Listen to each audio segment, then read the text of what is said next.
ربہ عز وجل، اس میں یہ بات فرمائی کہ اللہ تعالیٰ اپنے بندوں سے کہتے ہیں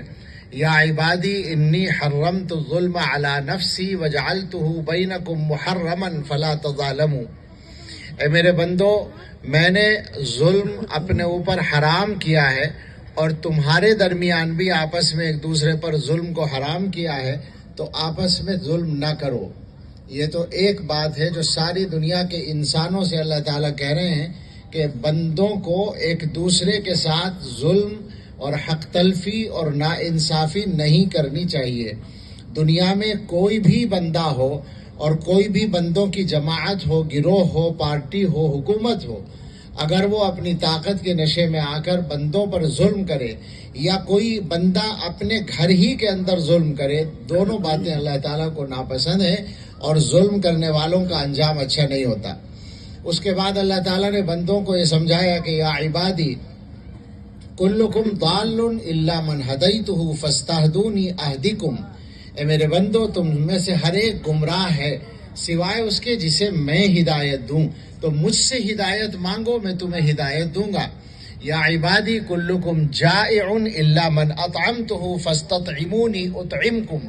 اے میرے بندو تم میں سے ہر ایک بھوکا ہے سوائے اس کے جسے میں کھلاؤں، تو مجھ سے مانگو میں کھلاؤں گا۔ یا عبادی کلکم عار الا من کسوتہ فاستکسونی اکسکم، اے میرے بندو تم میں سے ہر ایک بے لباس ہے سوائے اس کے جسے میں لباس پہناؤں، تو مجھ سے مانگو میں تمہیں لباس دوں گا۔ اور اس کے بعد ایک مضمون کے بعد یہ فرمایا کہ یا عبادی لو ان اولکم وآخرکم وانسکم وجنکم کانوا علی اتقى قلب رجل منکم ما زاد ذلک فی ملکی شیئا، اے میرے بندو اگر تمہارے اول و آخر یعنی شروع سے آخر تک کے تمام انسان، تمام جنات تم میں سب سے بڑے متقی آدمی کی طرح بن جائیں، یعنی جیسے محدثین کے مطابق حضرت محمد صلی اللہ علیہ وسلم کی طرح سب انسان بن جائیں، تو اس سے میری بادشاہت میں کوئی بڑھوتری نہیں ہوگی، میں جتنا بڑا ہوں اتنا ہی رہوں گا، چونکہ پہلے ہی میں کمال تک میری ذات پہنچی ہوئی ہے۔ اور فرمایا اور اگر یہ سارے کے سارے کانوا علی افجر قلب رجل منکم، یہ سب کے سب تم میں سب سے بڑے نافرمان کی طرح ہو جائیں، مثلا ابلیس اور شیطان کی طرح بن جائیں، تو ما نقص ذلک من ملکی شیئا، میری بادشاہت میں کوئی کمی نہیں آئے گی۔ اور پھر یہ فرمایا کہ اگر یہ سارے لوگ ایک میدان میں جمع ہو جائیں جن کی تعداد اربوں بنے گی اور ہر ایک اپنی خواہش کا سوال کرے، جو چاہتا ہے وہ مانگے، وَأَعْطَيْتُ كُلَّ وَاحِدٍ مَسْأَلَتَهُ، اور جو کوئی بھی کچھ مانگے میں اس کو دے دوں،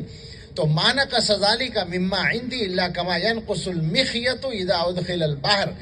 سب کو دینے سے میرے خزانوں میں جو فرق پڑے گا، اگر اسے فرق کہو تو ایسا ہوگا جیسے کسی سمندر میں سوئی ڈال کر نکالی جائے، نکالنے کا لفظ دوسری حدیث میں ہے، یعنی سوئی کے بھیگنے میں جتنا پانی خرچ ہوگا ایک قطرہ بھی نہیں لگے گا، گلاس میں بھی سوئی ڈال کے نکالی جائے تو کوئی فرق نہیں ہوگا۔ سمندر کی بات فرمائی، یہ اللہ کے خزانوں کی وسعت ہے اور یہ اللہ کی شان ہے، یہ اللہ کی عظمت ہے اور یہ اللہ کی بے نیازی ہے۔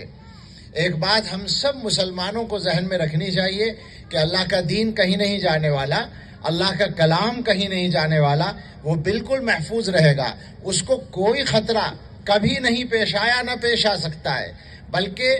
ابھی جیسا کہ مولانا نے اشارے کیے، اس پوری 1500 برس کی تقریباً تاریخ میں جب مقابلہ ہوا ہے تو دنیا کے ہر اسٹیج پر اسلام غالب ہوا ہے۔ یہ کوئی ویسے ہی دعویٰ نہیں ہے، اور یوں اس زمانے میں تو ہر بات ساری دنیا میں پہنچتی ہے، ہمیں ڈر نہیں، اگر کبھی کوئی بات محسوس ہوئی ہو تو وہ ہماری کمزوری ہو سکتی ہے، لیکن دلیل کے میدان میں، حجت کے میدان میں کسی مذہب کے سامنے اسلام کو کوئی کمزوری پیش آئی ہو، ایسا نہیں ہوا، ایسا ہوا بھی نہیں، ہو بھی نہیں سکتا۔ قرآن کی مناسبت سے اتنی بڑی تعداد میں حفاظ 120 طلبہ کی دستار بندی ہوئی ہے، اس لیے قرآن ہی کے تعلق سے ایک واقعہ اس انداز کا یاد آیا کہ ہمارے شیخ حضرت مولانا پیر ذوالفقار احمد صاحب نقشبندی دامت برکاتہم امریکہ میں ایک زمانے میں مقیم تھے۔ ایک وہاں انٹرفیتھ کونسل کے نام سے ایک مجلس تھی جس میں ہر مہینے لوگ مختلف مذہب کے جمع ہوتے تھے اور مذاکرات